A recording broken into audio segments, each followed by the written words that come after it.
بسم اللہ الرحمن الرحیم۔ آج کی اس ویڈیو میں ہم ایک ایسی حدیث سنیں گے جو گناہگاروں کے لیے سب سے بڑی خوشخبری ہے۔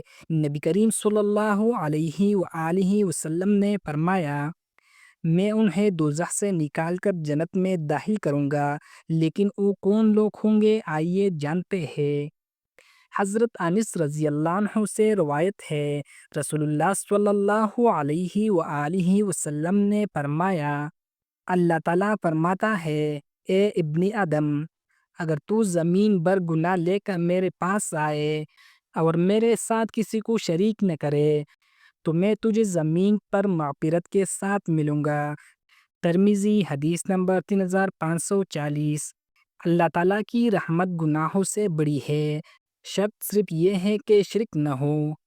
حضرت ابو ہریرہ رضی اللہ عنہ سے روایت ہے، نبی صلی اللہ علیہ وآلہ وسلم نے فرمایا، جب بندہ گناہ کرتا ہے تو ایک سیاہ نقطہ اس کے دل پر لگتا ہے، لیکن اگر وہ توبہ کر لے تو دل صاف ہو جاتا ہے۔ سنن ترمذی حدیث نمبر 3334۔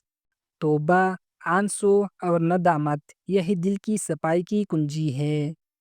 حضرت ابو سعید خدری رضی اللہ عنہ سے روایت ہے، رسول اللہ صلی اللہ علیہ وآلہ وسلم نے فرمایا، اللہ تعالیٰ فرمائے گا، میرے وہ بندے جنہوں نے لا الہ الا اللہ کہا، جن کے دل میں ایک ذرہ برابر ایمان تھا، انہیں میں آگ سے نکال دوں گا اور جنت میں داخل کر دوں گا۔ صحیح مسلم حدیث نمبر 193۔ کلمہ طیبہ یہ جنت کا دروازہ ہے۔ اگر دل میں سچا ایمان ہو تو چاہے کتنا بھی گناہ کیوں نہ ہو، اللہ پاک اپنی رحمت سے نکال لے گا۔ قرآن میں ارشاد باری تعالیٰ ہے، اللہ جسے چاہے بخش دے، بے شک وہ غفور رحیم ہے۔ سورۃ النور آیات نمبر 20۔ اللہ کی رحمت ہر چیز پر حاوی ہے، وہ توبہ کرنے والے کو کبھی رد نہیں کرتا۔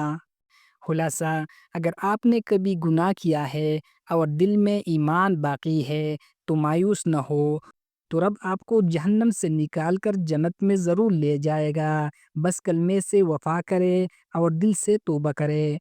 اگر آپ چاہتے ہیں کہ قرآن و حدیث کی یہ قیمتی باتیں آپ تک مسلسل پہنچتی رہے تو ہمارے چینل چراغ ایمان کو سبسکرائب کریں اور اس ویڈیو کو صدقہ جاریہ سمجھ کر ضرور شیئر کریں۔